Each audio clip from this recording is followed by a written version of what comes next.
Hi, DRC here with another quick shot and some Wolfhound Irish whiskey. So let's get this underway.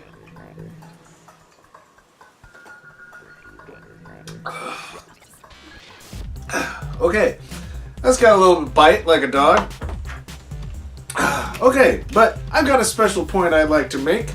And yes, I know it's about Trump, so yeah, blah blah. If you're sick of hearing about Trump, go ahead and change the channel. I won't feel too bad. But I've been hearing all about this thing he wants to do with immigration, and he's talking about a merit-based immigration system. Kind of makes me wonder what these merits are. I mean, I haven't really done any research to find out what these merits are. I would assume he wants smart people, skilled people, people with money. And gee, Trump, did you even think about your family? Now, you may think, wait, why is he talking about the family? Well, if you don't know, here's the funny thing.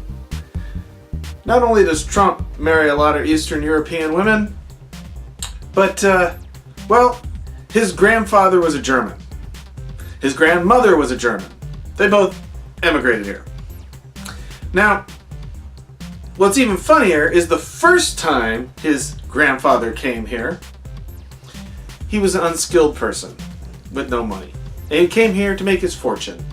And he started out being a barber, then he went off out into the West to do the gold rush thing and realized that up on Dead Horse Trail that he could sell all these dead horses that were dropping dead from the torturous climb and sell them as horse burgers to the starving prospectors and miners. And he saved his money, kept doing this for a while until he had enough money to build a hotel. And he got the hotel built, ready to go and everything like that, and the gold mine got closed. So he literally got some people to pick up the hotel, put it on a boat, start floating it downstream to another town. Hit some rapids, the thing disintegrated. So he picked up all the lumber and as much as he could, and he built the hotel again in a new town on land he didn't own. Dead horse burgers is one thing. Stealing land and building stuff on it when you don't own it, that's another thing. And it was right in the center of town too, which is, I guess convenient. And, well, what did he do there? Well, he sold some food and everything. I mean, he's used to selling food. And he sold booze. Not too bad. I could deal with bar and a grill. That's good. And everything. Good cornerstone of American towns. And whores. Yes, you heard me. He was a pimp. He had prostitutes there in his little hotel to take the men upstairs, and then he took all their money. And that's how he made his fortune, which he took back to Germany because he didn't want to live here. He went back to Germany, and Germany said, oh yeah, you never asked permission to leave, and that's kind of against the law. And you didn't finish your service in our military. Sound familiar? But for them, that's also against the law. So they kicked him out. And he had married someone over there, Trump's grandmother, last name of Christ, although I believe they pronounced it Christ. Either way, brought both of them over. They came here to live again. And the grandfather started doing what he had done originally, being a barber, doing that sort of thing, working on his money, building it up, so that he could start doing land acquisition and dealing with property rights and titles. Well, long story short, I mean, when he first came over here, like I said, he wasn't skilled, he wasn't that smart, he wasn't really Meritous. He would have been a denied entry on a merit-based system. And I doubt the grandmother was highly educated, and she married into money, so that's kind of her only merit, from what I can see. So that's kind of screwed up that, you want a merit-based system, but your own grandparents probably wouldn't have made it in.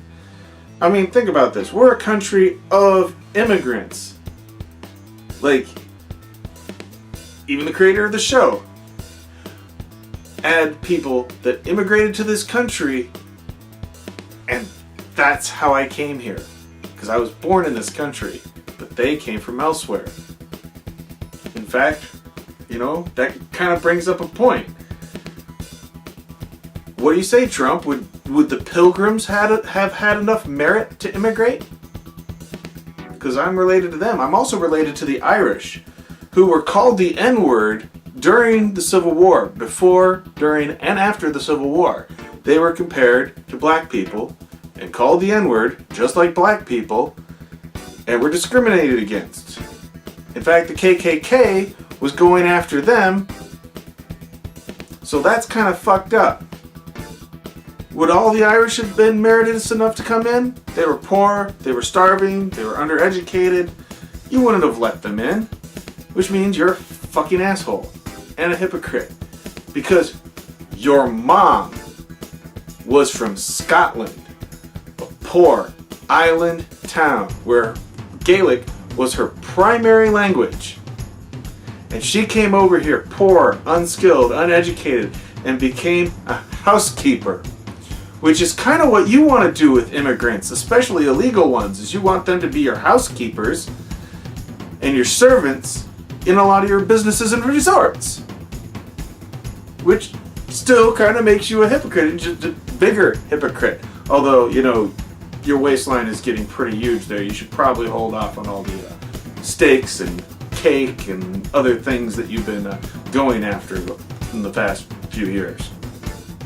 What about after World War II, when Jews were looking for a place that they could call home because they didn't feel safe in Germany anymore because people were trying to kill them? A lot of them came here. Would many of these poor Jewish immigrants, who, yes, many of them did have educations, but they were still poor, they were still hungry, and some of them didn't have skills, some of them didn't have education, some of them did. But how many of them would you have let in? No, we took them in because that's the right thing to do. This is a country of immigrants, like I said. We don't hold them out. When the wretched refuse of the world yearns to be free, they come here. We don't turn them away because they're wretched refuse. We bring them in. We help them out so that they can become upstanding members of society. And siding with groups like the KKK and the neo-Nazis and the other white supremacists is not how you do that, Trump. And you've been doing that this whole year. Even your wives are foreign. I mean, I don't remember who your second wife was. I'll put that one up here. But your first wife, Ivana, she wasn't American, she was a foreigner. Melania, not American, foreigner. And yes, we know Melania already did illegal things. And I've already talked about that on my channel. So you can find that one. It was an earlier Quickshot that I did this year. But you got all these people in your family, including women you've married, Mr. Trump, that probably wouldn't have made it into this country at all based on a merit-based system. I mean, sure, what's a model got for skills? That's not really a skill. Looking hot is not a skill. And I don't know her education level, but I don't think it would be that great if she chose to be a model and then was kind of sucking at it, which was happening, and she kind of got in with you because you had money and she thought it could jumpstart her career. So, about the only one I know about in your family that probably had merit, because he was skilled, he was smart, and everything, and he was born in America. I mean, he would definitely be considered, American, but even not, he was rich too. So, skilled, educated, rich. Your father would have been able to immigrate in. But what did he do in his business? He was doing things like real estate and building buildings. And he overcharged the government for many of those buildings. And they caught him. And they discovered that $4 million was in his personal bank account from these overcharges. He didn't give the money back. He didn't keep it in the company to build more stuff with. He just kept asking for more money. And they caught him. Now, while it wasn't necessarily against the law, it was definitely a gray area that isn't really honest. And you know how we know it's not honest? How it's dishonest, and how he was literally intending to steal that money? Taxpayer money, money from the government, money that people like us have paid. We know because he said, oh, the money's just resting in my account. That's still putting it in your account. Resting means that now it's going what? A day, 2 days, a week, 2 weeks, a month, a year, 10 years? Because after a while, it starts accruing interest. Now, if you're accruing interest on stuff that technically doesn't belong to you and that you shouldn't have in your personal account, then you're not only technically stealing the money, you're stealing the profits that money could make.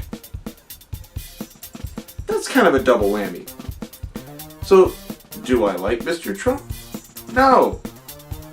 But I understand, Donald, that your dad saw you with a switchblade, sent you to military academy, and brought all these women, one every week, a different girl every week, immaculately dressed, to date you for the weekend.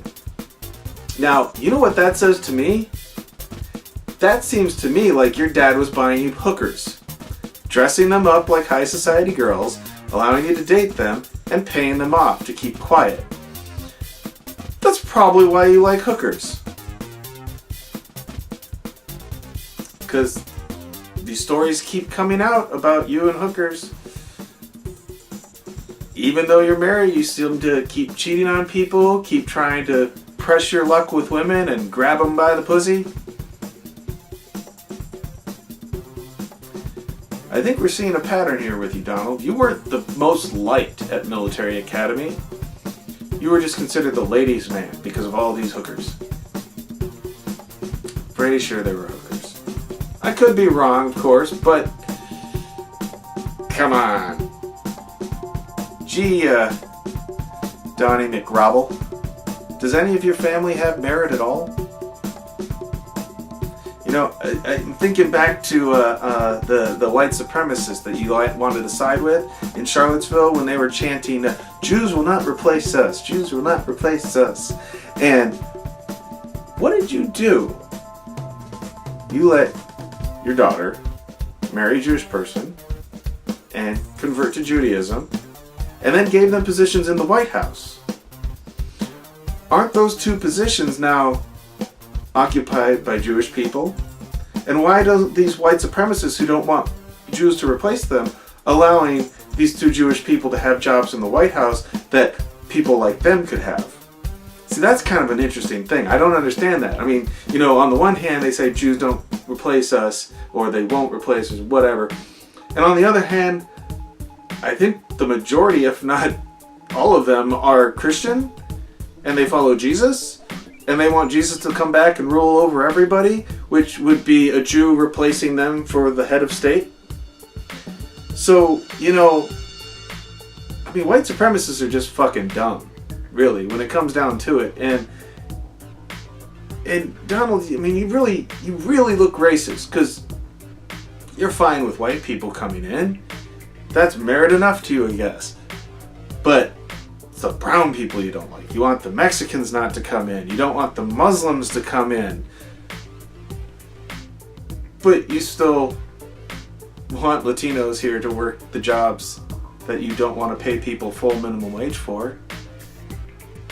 So you're just a hypocritical fucking asshole who really is racist. Who ran ads in magazines and I think maybe newspapers or whatever, full page ads, talking about things like, we gotta have capital punishment, we gotta go after these, you know, evil people and stuff like that. And it was all just a bunch of, you know, slander and lies and stereotypes. And very racist. you don't have a good track record, Trump. You even denied black people entry into your buildings. You put a C on their form. And they'd have the exact same credentials and the exact same people vouching for them. And you just write a C on their little application for residency there at those apartments and just toss it in a bin. You didn't want them there. And you tried to justify it by even saying, well, you don't want to live next to those people either, do you? Now, I've lived next to those people. I've lived with those people. I've talked to those people, hung out with those people, ate with those people, cooked with those people. They're awesome people. Because what you don't understand, Trump, is most of the time people are just people. And there are ones with really shitty attitudes.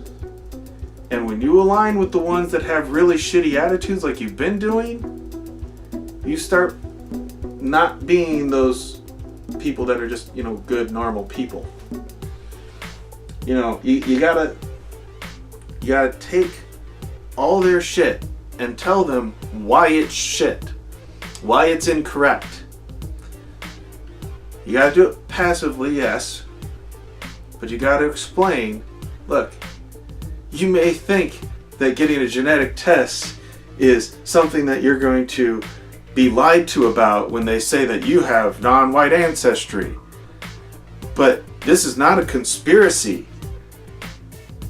There aren't Jewish people and evil scientists trying to manipulate the data to make you feel bad about yourself or something like that. No, that's not a conspiracy.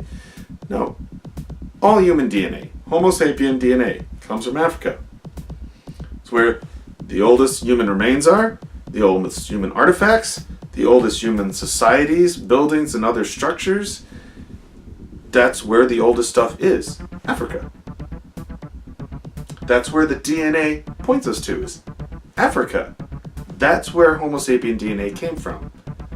Not the Middle East, like the Bible says. And there's definitely not different races that were made from like some Aryan thing or some Norse thing or Snowball or whatever the hell Hitler thought it was, which is just, all these things are just freaking bizarre. We didn't come from a bull that was thawed out of a glacier. I mean, none of the myths are right. We came from Africa. How do we know this?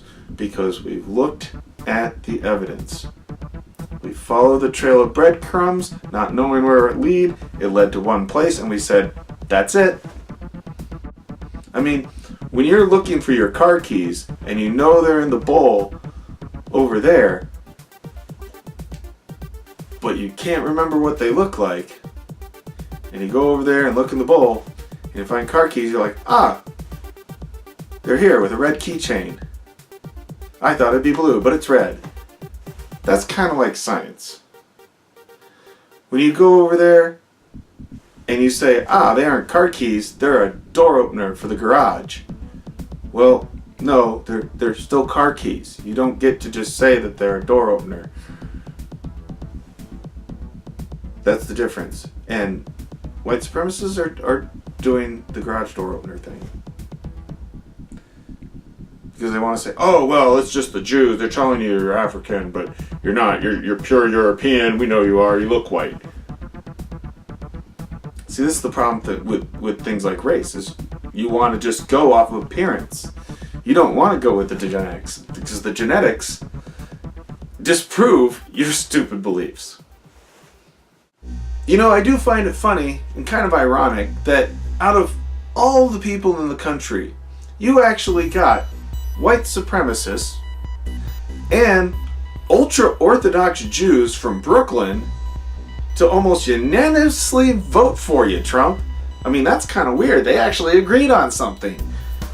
That might be a first. Although I'm assuming there's a few other things that they share in common. They just probably don't want to admit it. But, I don't really want to disparage the Jewish sect in Brooklyn, even though that culture is weird and strange, and a lot of what they do I disagree with. From the subjugation of their women, to the fact that they've banned cell phones and the internet and all this other stuff. That's just ridiculous. In fact, if they had had the internet, they would have been able to see all the anti-Semitic stuff and all the racist things and truly understood where you came from, Trump. But they didn't have access to the information. They just knew you as a New York boy, had lots of money, and supposedly loved God. But technically, I've never really seen you worship God like a person would worship God. You look like you were just kind of playing around for a photo op, not taking it serious.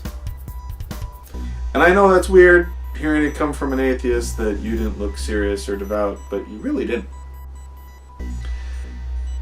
And threatening entire countries with fire and fury doesn't really help the image you might want to be cultivating of being a Christian. You know, the people that typically say we should love each other and forgive each other and stuff like that. I mean, you're really kind of just a bully. And that's what a lot of people said about you when you were growing up and going through school. Is you're a bully. And that's probably because you're kind of childlike. You're an idiot. You don't really know what's going on. You don't pay attention. You try to always have your way. And if it doesn't go your way or someone says something bad about you, you throw a tantrum. I mean, I, for one, was laughing when you got your Twitter taken away, and it should be taken away. You're the fucking president. You shouldn't be twittering like that. Tweeting, or whatever the fuck it's called.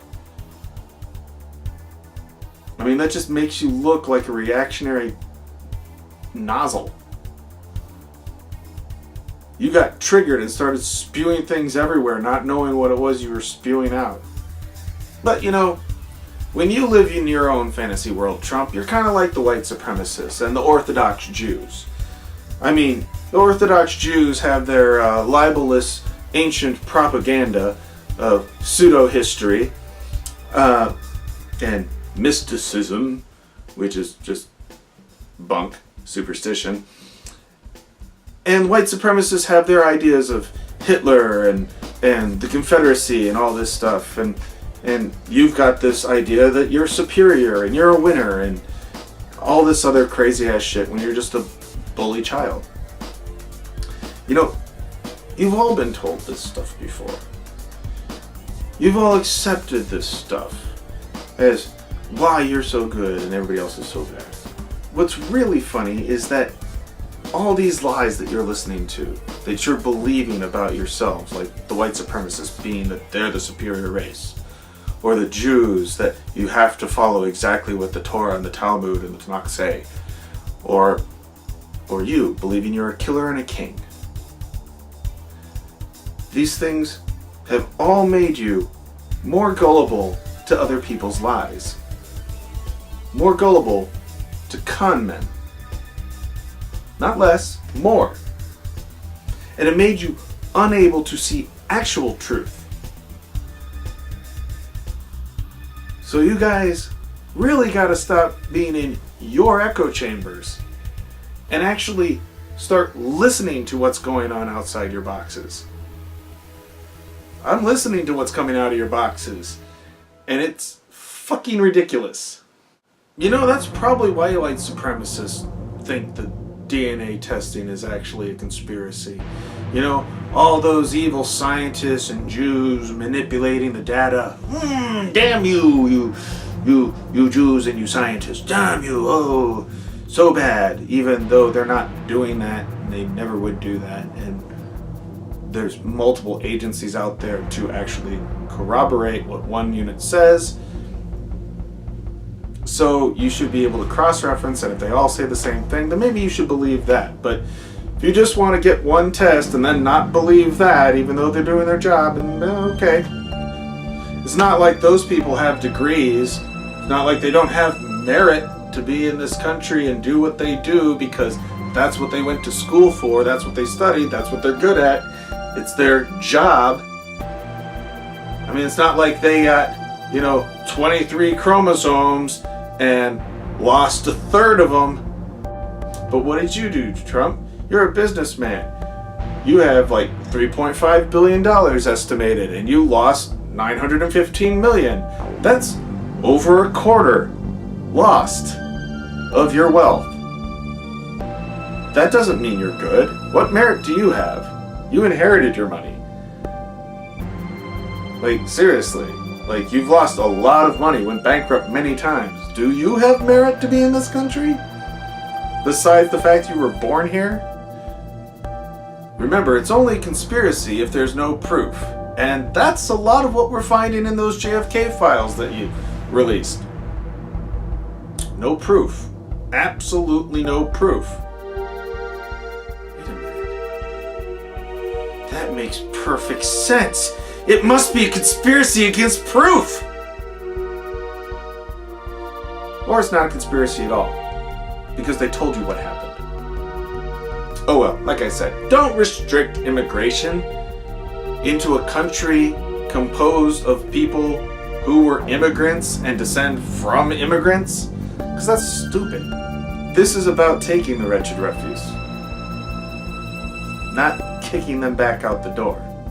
Because, you know, I'm kind of reminded here that it's easier to catch criminals when you kind of keep your enemies close to you than when you push them away.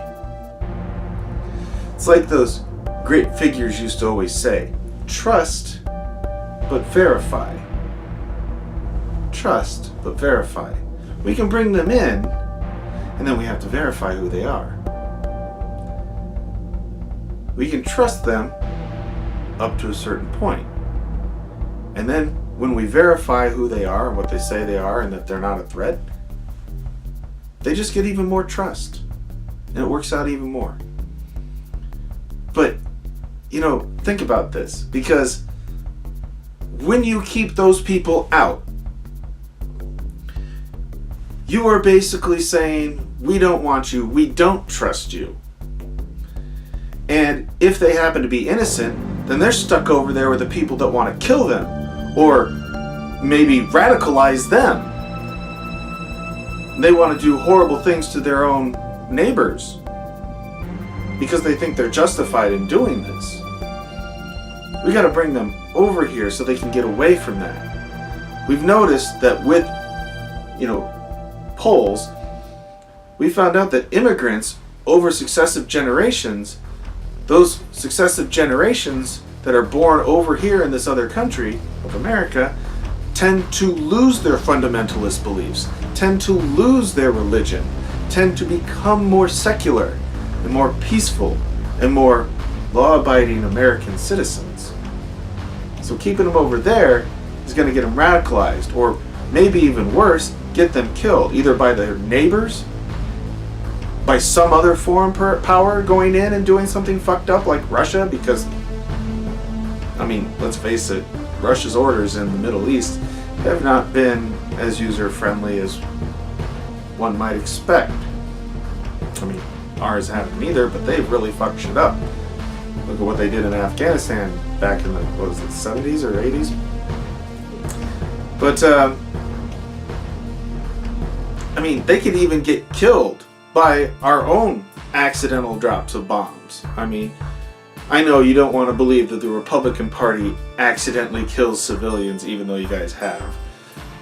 But if you kill an innocent over there, you still killed an innocent. If you killed an innocent family over there, you still killed an innocent family over there. These are innocents and families that could be over here, helping to make our country better, giving their kids a better future and a better education to, in turn, make the country better. Blocking them doesn't help.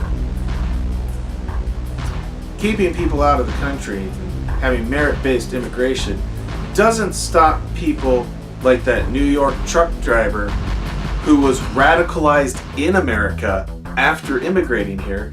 Doesn't stop things like that. So maybe Trump, maybe you should really think about this. Think hard. Think very hard.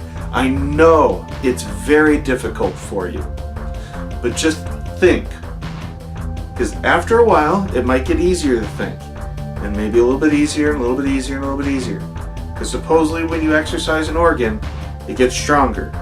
And, well, you obviously haven't exercised your brain in a while, so you need to start doing that. And, you know,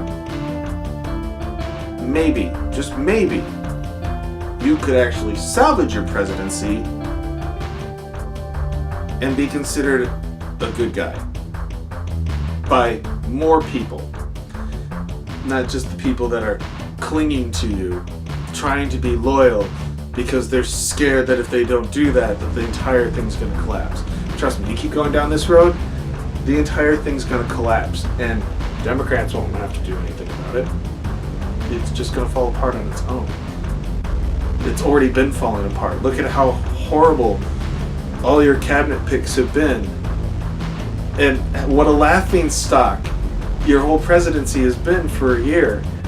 I know you won't admit it, but it has been. And on that note, I've been your host, Dr. Liberal Jew-Run Media Clickbait. Dr. Chatter. Reminding all of you that there's nowhere you can run and hide because knowledge changes the world.